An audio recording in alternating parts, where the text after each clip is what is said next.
नमस्कार. मान्यता प्राप्त तंत्र शिक्षण तसेच व्यवसाय शिक्षण अभ्यासक्रमाच्या महाविद्यालयामध्ये प्रवेश घेतलेल्या परंतु शासकीय वसतिगृहामध्ये प्रवेश न मिळालेल्या इतर मागास प्रवर्ग, विमुक्त जाती, भटक्या जाती, जमाती, विशेष मागास प्रवर्गातील विद्यार्थ्यांसाठी ज्ञानज्योती सावित्रीबाई फुले आधार योजना सुरू करण्यात आली.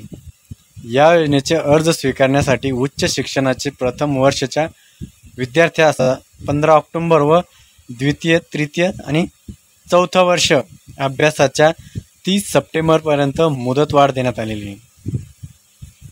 मागास प्रवर्गातील विद्यार्थ्यांनी लाभ घ्यावा असं आवाहनही करण्यात आलेले आहे शासनाकडून. तंत्र शिक्षण तसेच व्यवसाय शिक्षण अभ्यासक्रमासाठी प्रवेशित असलेल्या इतर मागास प्रवर्ग, विमुक्त जाती, भटक्या जमाती व विशेष मागास प्रवर्गातील तसेच धनगर समाजातील पंडित दीनदयाल उपाध्याय स्वयं योजनेचा लाभ घेणारे विद्यार्थी वगळून आणि विशेष मागास प्रवर्गातील उच्च शिक्षण घेणाऱ्या विद्यार्थ्यांसाठी ज्ञानज्योती सावित्रीबाई फुले आधार योजना सुरू करण्यात आलेली आहे. नगरपालिका, विभागीय, शहरे आणि जिल्हा स्तरावरील शैक्षणिक संस्थांमध्ये शिक्षण घेत असलेल्या मागास प्रवर्गातील इयत्ता 12वीच्या विद्यार्थ्यांनंतर मान्यताप्राप्त तंत्र शिक्षण व व्यवसाय शिक्षण अभ्यासक्रमासाठी प्रवेश घेतलेल्या व शासकीय वसतिगृहात प्रवेश न मिळालेल्या विद्यार्थ्यांना या योजनेचा लाभ घेता येणार आहे.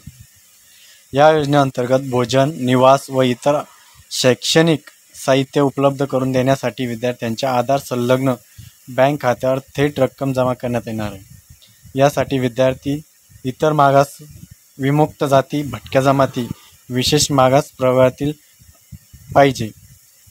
इयत्ता 12वीमध्ये किमान 60% गुण मिळालेले विद्यार्थी या योजनेस पात्र राहणार आहे. योजनेअंतर्गत लाभ घेण्यासाठी संबंधित विद्यार्थ्याने इयत्ता 12वी नंतर मान्यताप्राप्त शिक्षण तसेच व्यवसाय शिक्षण अभ्यासक्रमाच्या महाविद्यालयामध्ये केंद्रित प्रवेश प्रक्रियेद्वारे प्रवेश घेतलेला असावा. विद्यार्थ्याने अर्जासोबत जात वैद्य प्रमाणपत्र सादर करणे बंधनकारक राहणार आहे. विद्यार्थ्यांच्या पालकांचे उत्पन्न 2,00,000 लाखापेक्षा जास्त नसायला पाहिजे.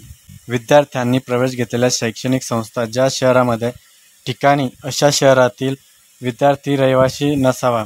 एका विद्यार्थ्यास 5 वर्ष सदर योजनेचा लाभ घेता येणार आहे. परंतु इंजिनिअरिंग, वैद्यकीय अभ्यासक्रमासाठी इतर योजनेचा लाभ जास्तीत जास्त 6 वर्ष अनुदान देण्यात येणार आहे. यासाठी विद्यार्थ्यांची कमाल वय 30पेक्षा जास्त नसायला पाहिजे. अभ्यासक्रमाच्या माध्यमामध्ये प्रवेश घेतलेल्या विद्यार्थ्यांना योजनेअंतर्गत पात्र राहणार आहे. शैक्षणिक खंड पडलेले विद्यार्थी लाभास पात्र असेल तथापि सदर विद्यार्थी योजनेअंतर्गत निश्चित केलेल्या वयोमर्यादेपेक्षा जास्त वयाचा नसायला हवा. या योजनेचा लाभ तुम्हीही घेऊ शकता. यामध्ये ऑनलाईन, ऑफलाईन दोन्हीही फॉर्म सबमिट करू शकता.